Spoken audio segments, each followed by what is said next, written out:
Okay, hello. In this video, I'm going to be talking through a simple game plan to go for with Katara when you're just starting out in this game, because there's always going to be like tons of things you could be doing and doing better, and it feels very overwhelming, especially in this game that has a very high skill ceiling.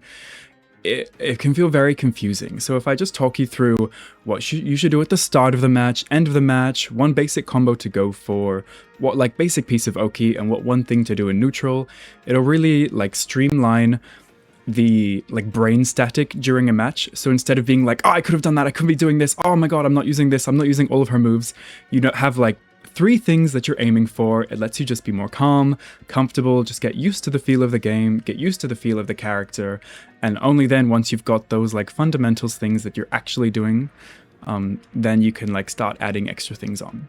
I think it helps a lot, and that's how I usually approach new games. So even just starting at the character select screen, I recommend that probably using Hakoda at the start is going to be the easiest support to use.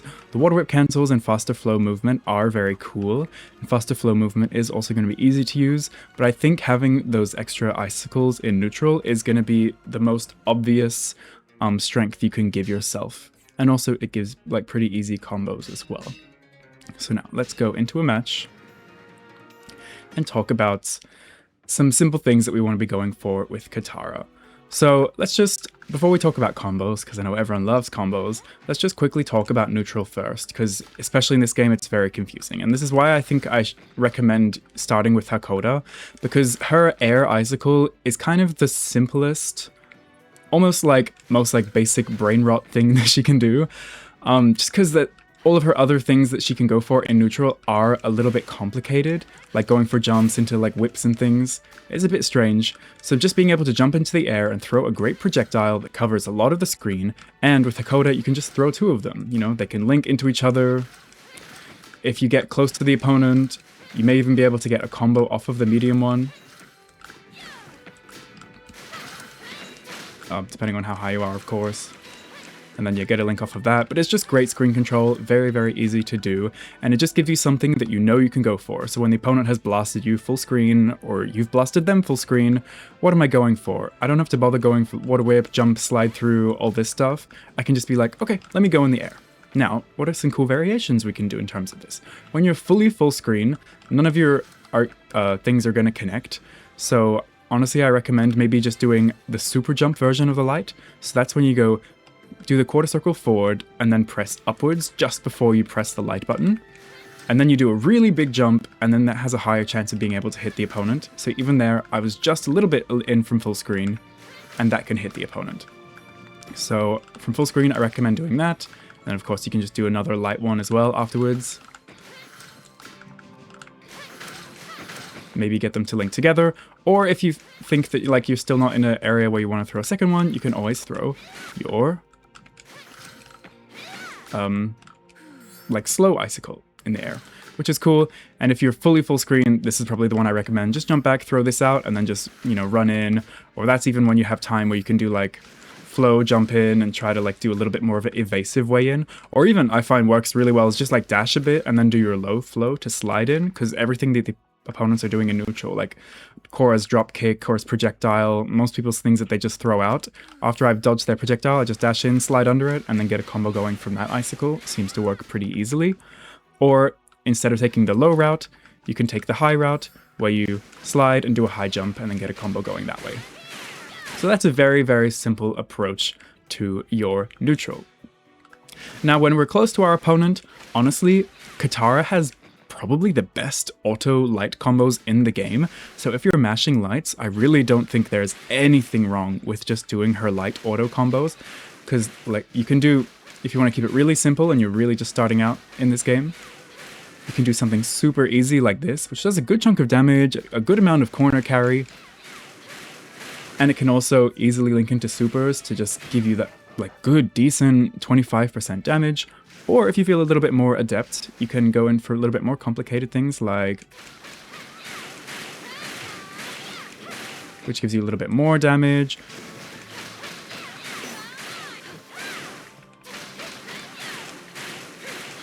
And add a little bit of an EX there instead of doing your super at the end. She just gets really decent damage for not that much efforts thanks to her cool variations on auto combos. Then of course, if you are feeling like training doing her actual B&B routes, then you can go for this classic thing, which once again, now that we have a coda, is a lot easier because we get to do a little bit more easy extensions in the air with a double icicle. You get something like that. It has a lot better corner carry, similar damage to be honest, even though it takes a decent bit more effort, but it is good to train doing those actual combo routes without just using auto combos. And anytime we go into our super is the main time that we're going to be getting Oki with Katara. So after doing something like this, honestly anything she does can end in a super because she can send her super full screen even if you launch them super far away with a water whip. So this gives you a hard knockdown, and honestly I think the easiest Oki you can go for with Katara is doing the, you know how we talked about doing the super jump version of this light? Well, you can do the super jump version of the heavy, and she kind of launches herself in the air afterwards because she keeps the momentum of the super jump, and then you get to do like a ambiguous cross-up jump in, depending on how close you are, and just get some unique mix-ups like that. And in case you're not aware, the reason we're doing this Oki specifically from our super is because, as you can see in the bottom right there, it's a hard knockdown, which means the opponent can't roll around, whereas normally they can roll super far in each direction, and then normally you're doing some slides. But thanks to ending any combo in a super, if I just go for this, you know, it's not infallible Oki, but it just gives you something unique to like cover the opponent, and most of it, like, you know, anti-airs are notoriously not that great in this game, so you're in the air, at least the opponent can't mash against you very well.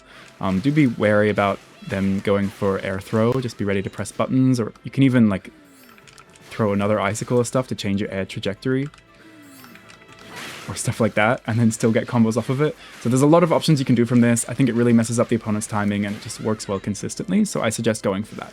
And honestly, you can even do it after most of your like regular combo enders. Of course, it's not going to be good as good as doing it from a super because they're not going to have as long as a knockdown and they can roll around. But the ice shard from the cloud does actually track them, so even if they roll backwards, that ice shard will be going for them, and you can just turn around and dash at them in the other direction. So it does work pretty well in almost any circumstances. You'll just have less advantage and they'll have more chance of rolling around or sliding or whatever. So yeah, her Oki is pretty decent, and that just does bring me to my last point of Oki. Whenever you end up in the corner, which will be pretty frequently because her combos, especially with Hakoda, you're basically always going to be able to end up in the corner. You're always going to be here, and the opponent, if they're like on the ground, they're always going to recover forward, which means instead of being like this where I can press buttons on her in the corner, Korra is going to be like where Naga's tail is, so just ignore that I'm doing a throw. The spacing is going to be more like this. I'll have ended my combo, I'm facing right, and then Korra will roll and be all the way over there. So whenever I end up in the corner, you always want to end your Oki in just doing a backward slide. In this example, it's a forward slide because Korra's already over there, but you just want to slide backwards, and if you see that they have rolled backwards, then boom, you can go for the slide into the jump, and then you're hitting them with an overhead as soon as they roll backwards, and you're instantly hitting them with mix-ups, which is really, really strong. And even if you realize that, oh, they didn't actually roll, whoops, I don't know why they did that, you can just roll, like slide forwards again, and then go for an overhead forwards. Like, Katara is very, very fluid on her movement. Love being a waterbender. Also, even if you like don't react and you end up just going for the backward slide into the jump, and you're like, oh no, I just gave up on my spacing. Katara still has good options. Like, you can go for this whip here. It's an overhead, so even if they stayed in the corner and you accidentally did the slide backwards, you can just hit them with that overhead. They'll probably get hit by it, and then you have time to just dash back in and then go for pressure again. So she's really, really good at maintaining corner pressure, even if you aren't getting the hard knockdown where they can't roll and where you want to be doing cool stuff like that. Even when you can't get that, like you've just ended in a simple thing like this, just go for bam, bam, bam. They'll roll, but you slide backwards, and you'll either catch them in their roll with your jump, or you can just smack them or slide right back in. She's very, very fluid, very, very great. So yeah, that's honestly a basic game plan with Katara. Pick Hakoda so that you can throw out a lot more ice shards in neutral. They are just her easiest way of covering space without having to think about like, oh, am I spacing my buttons correctly and getting whiff punished? Oh, do I want to do like tricky flow movement approaches? Nah, you can like just throw some ice shards, hit the opponent, make sure you at least have something to contest from full screen, and if you have a lot of space then you can throw out these trackings and then go for like a unique high or low approach while that ice shard comes in late.